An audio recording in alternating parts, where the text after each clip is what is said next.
Okay, hello everyone. It's Flattened Destruction. I'm starting up my own little repertoire of flat earth debunking. And this time we've got this nice old chap here, Mr. Lee McMurchie, with his so called flat earth proof. And I'm a little late here debunking him, but I'm still going to go for it. This is all good practice. So this guy, well, let's just take a listen. And I'm just going to debunk as we go point by point. In here, this is the rules. What they tell you is it spins at 1,008 miles per hour. Yeah. That sounds about right. Yep. 24 hours, 24,000 miles in circumference. Yeah, sounds about right. Okay. Flies through infinite space at 63,700 miles per hour.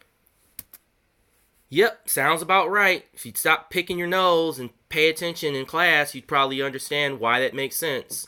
And we're going to see where the problem is with your thinking right off the top. But let's let you keep going. And space is a vacuum. Now, there's one thing I need to say. The space shuttle, it's got rocket engines. So what do you need to power rocket engines? You need oxygen. There's zero oxygen in a vacuum space. But there's not zero oxygen inside the space shuttle's engines or inside the space shuttle's the containers that contain the oxygen. That's why there's only a certain amount, a very limited amount of space shuttle propellant. That's why they can't use rocket boosters or anything when landing because they've run out of fuel. So, debunk number one complete. So how could that ignite that engine if there is zero oxygen? The ignition is occurring inside of the shuttle's nozzles. The shuttle carries fuel and the oxygen, which is a reactant, to allow that to happen, but there's a very limited amount. The space shuttle isn't zooming around space like you see in the science fiction or in what you imagine. There's very limited fuel in the shuttle to maneuver in orbit. Space shuttle doesn't go to the moon and back. It goes barely above the Earth. I mean, you just, oh, gosh. Let's continue. That's one. Two. I'll do them very simple. If the world spins at 1,008 miles per hour and goes through infinite space at 63,700 miles per hour, why does the stars stay in the same place? Because you don't understand. Those stars are extremely far away. It's like you saying, I'm going 100 miles an hour through the country, and there's some mountains in the distance, and you're like, well, why aren't those mountains moving? Okay, yes, it's fast.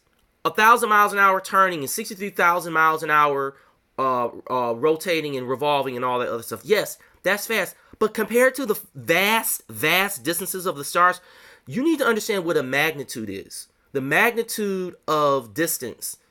Okay?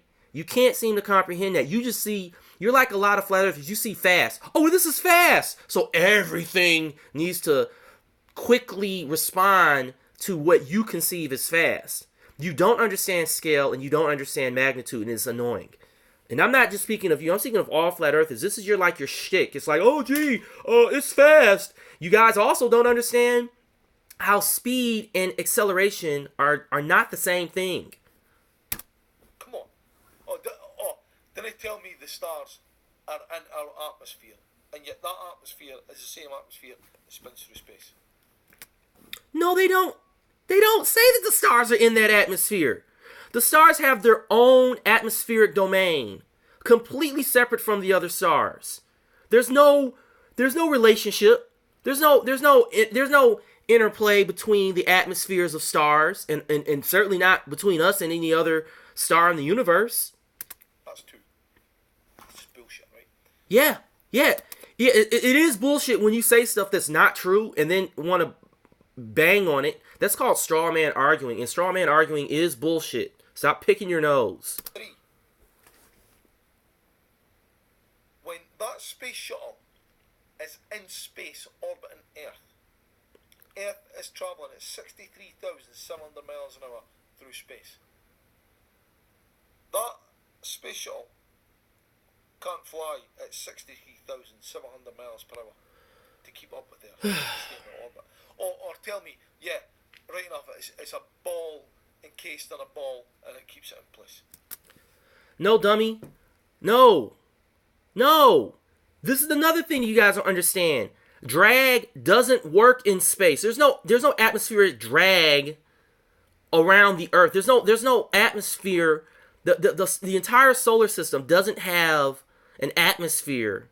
And then the space shuttle is like there's two things you're making a mistake.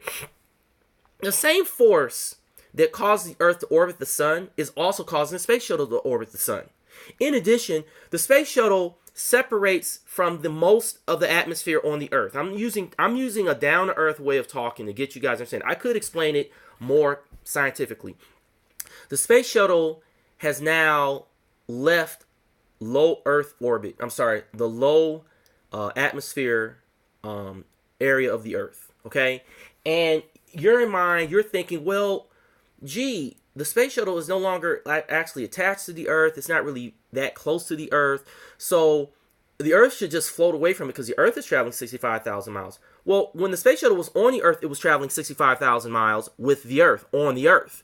As the space shuttle leaves, it's not losing that momentum because that momentum isn't dictated by the Earth itself. It is dictated by the sun. The sun is pulling the Earth and everything on it as one gravitationally bound region. And when the space shuttle goes off into low Earth orbit, it's still affected by that angular momentum. And for whatever reason, you're thinking because you're on Earth that drag causes things to slow down. You're going 100 miles an hour driving or whatever, and you jump off of a car and you're expecting the drag to slow you down, or you're expecting the Earth's gravity to slow you down, even though you may not even want to acknowledge gravity, right? But here's the problem. There's no atmosphere beyond Earth's orbit, and the atmosphere that's in Earth's orbit is traveling with the Earth. So it's all traveling together. There's no slowing down because all of it is affected by the sun's gravitational influence. I don't understand. I don't understand why you can't get this, but let's continue. Fucking bullshit. Now, the last time I spun something at 1,000 miles an hour, it had two fixed fucking points like a lake. There's no way. It's turning at 1,000 miles an hour. A complete revolution takes 24 hours. It takes an entire day for the Earth to make a turn. That means that even though it's turning at quote unquote 1,000 miles an hour, the angular, I guess, distance from point to point over a period of time is so small that it's not enough to throw people off the Earth. It's not enough to cause people to slow down. It doesn't work like that. It would be like you being on a merry-go-round, and even though a merry-go-round is small, relatively speaking, you're going on the merry-go-round one revolution every 24 hours. You're not going to feel anything. And even though the Earth is so much larger, and yes, there is a very, very slight pull of, I think, 0.2 meters per second. That is overwhelmed by the gravitational force of the Earth, which is 9.6 meters per second. So let's say there was no gravity, and let's say the Earth was still turning. You would be pulled at 0.2 meters per second. So you would feel maybe a slight pull of, a foot? You might feel the Earth pulling you about a foot every second. And that would still be so slight, you would barely notice it. But there's gravity. Or let me rephrase it. There's whatever you want to call it that causes things to go down. And that overwhelms that very slight centripetal force that you're obsessing over. This planet's spinning. And to top it off, getting tides on a spinning planet going through fucking speeds and speeds and speeds through infinite space and getting the lovely wee tides. That's a joke. Also, weather, wind. Last time I was on a merry-go-round, or around a, just one of these things you play on, doing 10 mile an hour, it was hard to stay on the damn thing. And yet, it's amazing, miraculously amazing. And we didn't feel nothing. Well, gee, I guess I should have said I saw that coming. But I've already explained this, and you can just rewind this video to re-understand it. I'm getting to the best one here. Oh yeah, the best one. Ooh. What howler? 101. I'll give a few reasons. Gravity can hold. We've got 75% of water on this globe, they say. Yet it's able to hold billions and billions and billions and billions and billions of tons of water. But yet we're quite freely to walk about, and airplanes pick up and fly off, because the gravity would need to keep that water down would crush everything. Ugh. Okay, this is one of the main things I've been wanting to address with everyone. My understanding of the math is not very strong, but I understand the concept. The billions and billions of tons of water are not held together in a cup and then dropped down on the earth as one big weight. The way you flat earthers are trying to interpret water and the billions of tons of water is as if all of the water on earth is inside some kind of container, and that container is as a single unit being influenced by gravity. No! What's happening is each water droplet molecule is being affected by the earth as it is. And here's the other thing that you don't understand. The water itself contributes to the gravitational domain of the earth. So, see, the thing about gravity, and it's the same thing with magnetism, it's the same thing with pretty much all the forces. All of the forces have what's called, I call it a domain or a sphere of influence, but there is a more appropriate term for it, and I think it has to do with vectoring, where when you're at the center of mass, you are influenced by all of the atoms around you, but you're in the center of it. So you're practically floating in space, because all of the atoms around you, if you were in the center of the earth, they all in a way cancel out, but they only cancel out because you are in the middle of all that. So now as you move closer to the surface, you're influenced by the atoms to the left of you, to the right of you, to the top of you, to the bottom of you. But the atoms that are closest to the surface, they're also including atoms that are further away from your point in that area. So, for instance, one side of the earth to the other side of the earth is 24,000 miles. I'm sorry, is about 12,000 miles. Yeah. So, but it doesn't matter what the number is. The fact of the matter is that if you're in the center, you're in the center of that domain, so you're going to be in essence floating. But if you're off center, you're being pulled by far more of those atoms on one side of the earth than are on the other. So let's say you're 25% from the center. Doesn't matter what part. You're 25% from the center. 75% of those atoms are to one direction, 25% are to the other, on a two-dimensional way of looking at it. On a three-dimensional way of looking at it, there's a function that explains how the area, the three-dimensional area, is far more massive than on one side than on the other, or on one area than the other. So what ends up happening is all of those atoms are pulling at you from that side.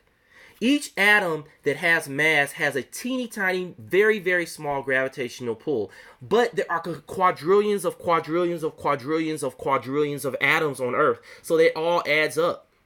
So again, we're talking about scale. I'm trying to explain this on your level, because if I try to explain it using the math and science that has been established, it'll either go over your head or you'll try to pick it apart. So each of those atoms combined They have a gravitational influence. And so if you're on the surface, you're being pulled in one direction by all of those atoms that are beneath your feet. The water also. And then when the water is on the surface, it also adds to the gravitational domain. It adds to that gravitational field. And so when you say to me, well why can I walk on an air? Why can airplanes lift off? Here's the other part of that.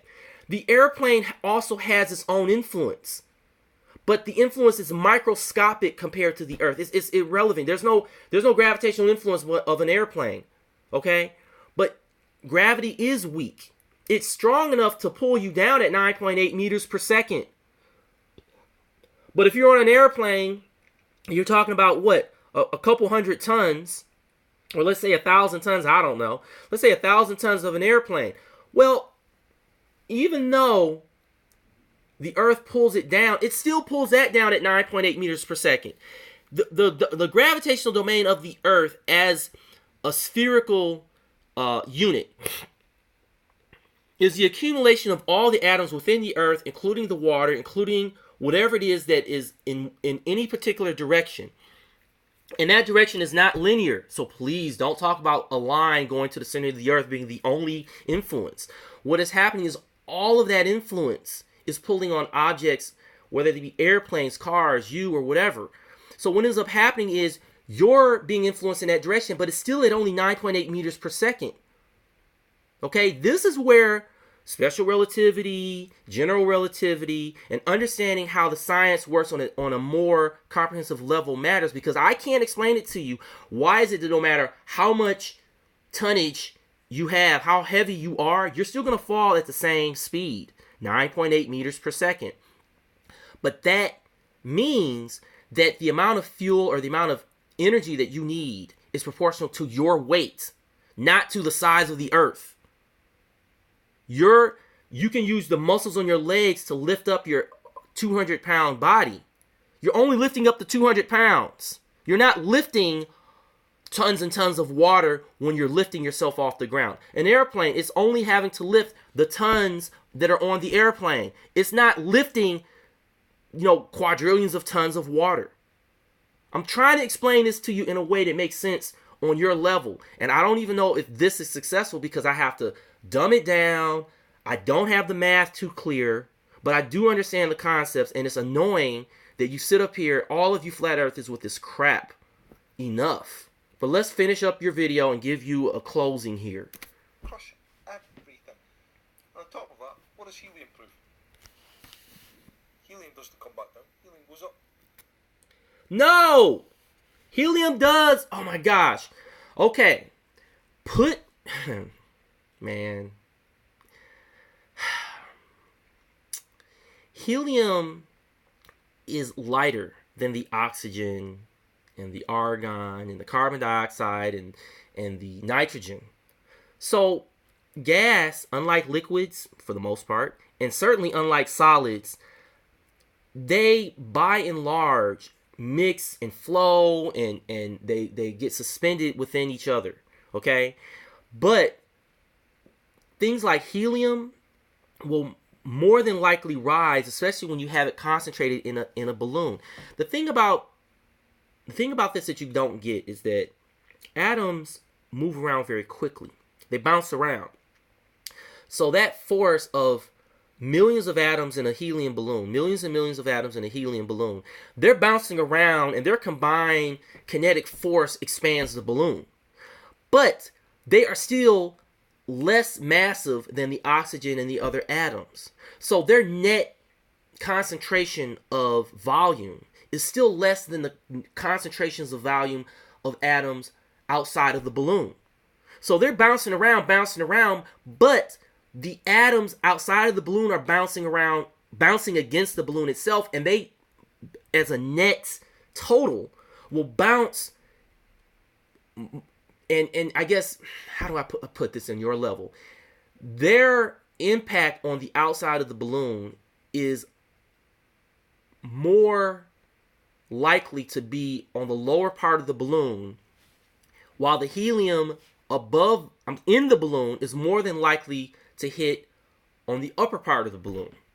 So the balloon will slowly start to rise. Because overall, the averages of all those atoms hitting, the atoms hitting from the top are not as numerous as the atoms hitting from the bottom, inside the balloon and outside the balloon. So what ends up happening is you've got that balloon slowly rising. Yes, there's atoms hitting the bottom of the balloon. There's atoms hitting the top from outside the balloon. But the average is less. And so what ends up happening is the balloon slowly rises. It's the same reason why the balloon, if you know what you could do, people could do an experiment where they have balloons that can have a valve, and those valves can be released when the helium balloon reaches a certain altitude. And then you can see how once you get near the high, the stratosphere, that a very small amount of helium is inside that balloon, and that balloon is expanded like a regular balloon. And then when you were to bring the balloon back down, let the balloon somehow fall, if it were possible, you could take an audit of the balloon's mass, and you would find that balloon has almost nothing in it. Okay? But those few hundreds of thousands of atoms or a couple million of atoms that remain in that balloon in the stratosphere, they're still bouncing around at high speed, so they're still causing the balloon to expand. You see, I'm trying to explain this to you on your level. Helium is lighter than the oxygen, and so we don't have the same amount of expectations of, why is the balloon rising? Okay, it's not that the balloon floats away from the Earth. It gets to a certain part, and then it'll have its own equilibrium. Maybe it's a mile high, 2 miles high. I don't know. It depends on how much air is in the balloon, how pure the helium is in the balloon, and so forth. How heavy is the balloon's coating? I mean, the shell of the balloon. It's density versus mass. No. That's what it is. Nothing else. No. It's not density versus mass. It's density and mass. You call it buoyancy sometimes. It's the idea that you have density, yes, but the atoms inside of a helium balloon are not, it's not about just density. It's about the fact that the atoms themselves are lighter and they have less influence. They're not as see, an atom by itself is a unit. That unit contains the protons and the neutrons. That unit can't be separated unless you do fission. So for all intents and purposes, you got a heavy element that is going to be less likely to rise under kinetic forces than a lighter element. So those atoms are bouncing around each other, bouncing around the wall. And it's just like when you bounce a ball, you bounce a heavy ball off the ground, it bounces a little bit and comes back down. You bounce a lighter ball off of the ground, it with the same amount of force, the ball's going to go higher and then come back down. Well, in a way, that's what these helium atoms are doing inside the balloon. And that's why the balloon is more than likely to go up than to go down. But it's not going to go up forever. Another reason. Sea level. What do you think sea level means? It doesn't... Sea level means water only goes where it's flat. Right? No, wrong. Sea level is the level for which after the water has settled and you average out the distance, the circumference of the earth. You average out, because there's no series of high monsoon high tides that will alter that level. You take the center of the earth and you average out the radius. That radius becomes your sea level, but you don't include the distance from the earth to the center. You just average it out as the curvature. And so that formula or that equation, that's your sea level. Now, for you and me, who aren't all that experienced with the science, we don't look at it like that. We just say, okay, sea level is 0, and anything above sea level is altitude. Okay? But there's also the depth that you ignore, but you shouldn't ignore in this. And they can only measure from poker straight level. Use water and spirit levels. Do you understand? With the bubble. Because it proves what's flat. It's the same as sea level. No, it doesn't. A spirit level proves that there's balance, okay? And it proves that the gravitational force on that level, the level tool, is balanced on one side of the tool to the other. That's all it's doing. It has nothing. That bubble in there isn't looking at the horizon and going, oh, the horizon looks straight, so let me go ahead and balance myself and be in the middle of the spirit of the little container that I'm in. No, it's affected by the gravity. It's just like your helium balloon. It just can't go up because of the glass container that it's in. It's poker straight. There's none of this fucking round globe shit. Because the only way to measure mountains and the depth of the ocean is from sea level. Sea level, that is it. Why do you think an aeroplane's called an aeroplane? Because it's aero for air, plane for flat plane. No. Listen, don't waste your time with the silly little semantics. Oh, they call it an airplane, and so that means that it doesn't matter if they call it airplane or whatever. Okay, automobile versus car. Huh? What is it? And what is an automobile? What is it? A mobile? Because you know those little things that hang off of the ceiling. They're called mobiles, right? We call them mobiles. Well, gee, an automobile is supposed to be an object that zooms around by itself in a circle. Look up mobile. I mean, it's ridiculous. This nonsense with these words, man. It's not a fucking aero globe. Alright, people? Anything else I'd like to fit in there without even going to NASA making £53 million a day off the American people? Oh my god. You know, people say to me, what would NASA benefit with that? £53 million a day. That's what they benefit. Sorry for me picking my nose, but I'm going to let you know. If you've any questions, you know what? Fire them away. I'm open to ask as much questions as you put to me. Yeah. Bye.